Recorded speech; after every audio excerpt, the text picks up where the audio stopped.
Sir यहाँ पर हमारे पास सवाल में ये कहा गया है कि एक आपके पास बेसिकली सॉलिड स्फीयर है जिसको कि हम लोगों ने आगे की तरफ स्पीड दिया हुआ है बेसिकली वी नॉट और क्लॉकवाइज सेंस में एंगुलर स्पीड दिया हुआ है omega naught is equal to v naught by 3 है, राइट। और आपके पास सरफेस का कोफिशिएंट ऑफ रिफ्लेक्शन दे रखा है कि म्यू है, राइट। तो अब अगर आप ध्यान देंगे ना सर, तो यहाँ पर आपके पास बेसिकली तो v is greater than omega r है। तो आप बॉटम ऑफ द पॉइंट पर आप ध्यान दीजिएगा तो ग्राउंड के रेस्पेक्ट में फॉरवर्ड डायरेक्शन में मूव कर रहा है, मतलब कि आपके पास फॉरवर्ड स्लिपिंग है। तो काइनेटिक फ्रिक्शनल फोर्स आपका बेसिकली बैकवर्ड डायरेक्शन में लगेगा टू में, तो v equal to omega r. अगर मैं फिर से बोल रहा हूँ, आपके पास v is greater than omega r है, राइट। मतलब कि आप अगर बेसिकली तो ग्राउंड के रेस्पेक्ट में देखिएगा तो बॉटम ऑफ जो पॉइंट जो है वो आपका बेसिकली फॉरवर्ड डायरेक्शन में मूव कर रहा है, मतलब कि आपके पास बेसिकली फॉरवर्ड स्लिपिंग है। तो काइनेटिक फ्रिक्शनल फोर्स आपका रहेगा बैकवर्ड डायरेक्शन में रहेगा टू में, तो v equal to omega, right. अब देखिएगा तो ये पॉइंट P से काइनेटिक फ्रिक्शनल फोर्स बेसिकली आपका पास कर रहा है, मतलब कि काइनेटिक फ्रिक्शनल फोर्स का जो टॉर्क है वो बेसिकली पॉइंट P के अबाउट 0 है, राइट। मतलब कि आप पॉइंट P के अबाउट लगा सकते हैं एंगुलर मोमेंटम कंजर्वेशन। तो वही काम हमने यहाँ पर किया है। तो m v नॉट आर और प्लस है हमारे पास 2/5 mr स्क्वायर इंटू है हमारे पास तो v नॉट बाई 3r और ये बराबर है हमारे पास बेसिकली तो जब प्योर रोलिंग स्टार्ट हो जाएगा तो तब का एंगुलर मोमेंटम है आपके पास m/5 इंटू m इंटू है आपके पास तो v of the pure rolling into r। तो यहाँ से आपके पास v प्योर रोलिंग का वैल्यू आ जाता है 17 v नॉट बाई 21 और आपके पास बेसिकली ओमेगा प्योर रोलिंग का वैल्यू आ जाता है 17 v नॉट बाई 21, राइट। अब जैसे कि मैंने आपको शुरू में ही बता रखा है कि आपके पास v is greater than omega r है, मतलब कि ये जो बॉटम ऑफ जो पॉइंट है वो ग्राउंड के रेस्पेक्ट में फॉरवर्ड डायरेक्शन में मूव कर रहा है, मतलब कि आपके पास बेसिकली फॉरवर्ड स्लिपिंग है। तो काइनेटिक फ्रिक्शन फोर्स आपका लगेगा तो बैकवर्ड डायरेक्शन में लगेगा टू में, तो v equal to omega r, right sir, is it true?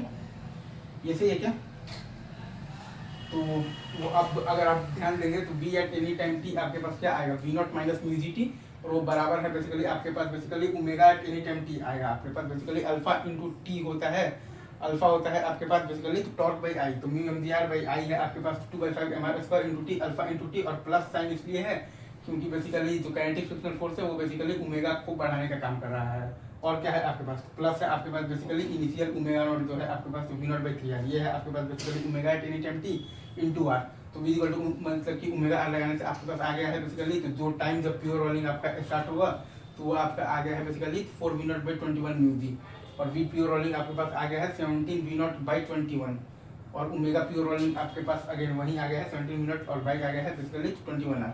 अच्छा, अब अगर आपसे कोई ये बोल दे कि work done by the kinetic frictional force बताइए तो आप उसके लिए लगा दीजिएगा वर्क। अब अगर आपसे कोई ये बोल दे कि work done by the kinetic frictional force बताइए कहिए कि कितना होगा, तो हम लोग लगा देंगे वर्क एनर्जी थ्योरम। तो हमारे पास आ जाएगा 7/10 इंटू m इंटू तो v of the pure rolling का होल स्क्वायर, मतलब कि 289/441 इंटू वी नॉट स्क्वायर। अगर मैं फिर से बोल रहा हूँ तो 7/10 इंटू m इंटू तो v मतलब कि ऑफ द प्योर रोलिंग का होल स्क्वायर, मतलब कि 289/441 इंटू वी नॉट स्क्वायर, और माइनस इनिशियल काइनेटिक एनर्जी है आपके पास half m v naught square, और प्लस है आपके पास half into 2/5 mr square into v naught by 3r का होल स्क्वायर, राइट। या फिर हम लोग चाहें तो v माइनस मतलब कि ओमेगा इंटू डी टी से आपके पास बेसिकली स्लिपिंग हो रहा है, राइट। तो v माइनस मतलब कि ओमेगा इंटू डी टी से आपके पास बेसिकली स्लिपिंग हो रहा है, राइट। तो माइनस इंटेग्रल फ्रॉम 0 से लेकर तो जब प्योर रोलिंग स्टार्ट होगा तो 4 v naught by 21 mu g, ठीक है सर।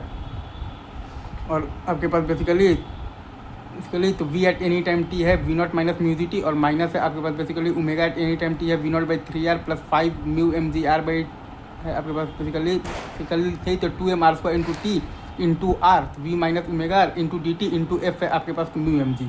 तो v minus omega into d t से स्लिपिंग हो रहा है और f is equal to mu m g है। तो ये वाला इंटीग्रेशन जब आप करेंगे तो वहाँ से भी आपके पास आंसर बेसिकली सेम ही आएगा work done by the kinetic frictional force का, राइट।